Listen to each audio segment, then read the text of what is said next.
Alors, le message que j'ai voulu véhiculer, c'est de dire que dans tous ces secteurs, n'est-ce pas, le secteur de l'eau potable, le secteur de l'assainissement et le secteur de la salubrité, la Côte d'Ivoire a fait de gros efforts depuis 2011 et que nous nous sommes aujourd'hui tournés vers les technologies les plus modernes dans ce secteur.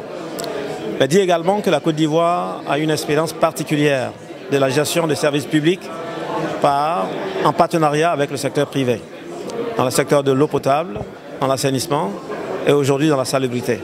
Donc faire appel au secteur privé français pour dire que nous en avons l'habitude, la délégation de services au secteur privé et nous avons dans tous ces secteurs-là aujourd'hui des partenariats en cours et qui fonctionnent bien et qui est la place pour tout le monde et particulièrement pour les entreprises françaises.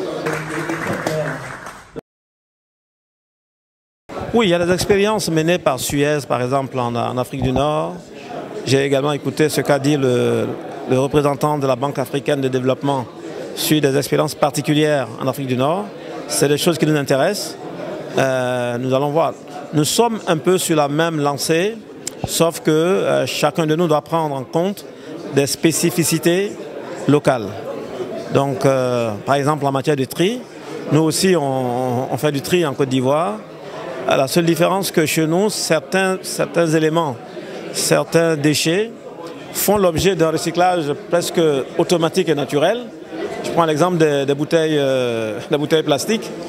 Avant que la bouteille plastique devienne un déchet, elle est quand même recyclée plusieurs fois par nos bonnes dames pour vendre des jus, pour vendre de l'eau, etc. Donc j'ai eu quelques idées intéressantes et surtout je suis intéressé par ce que Suez a dit en matière de finance carbone, parce que nous pensons que nous avons des atouts importants et en association avec le ministère en charge de l'environnement et le ministère en charge des eaux et forêts, nous pouvons peut-être regarder ensemble comment nous pouvons capter de nouvelles ressources financières.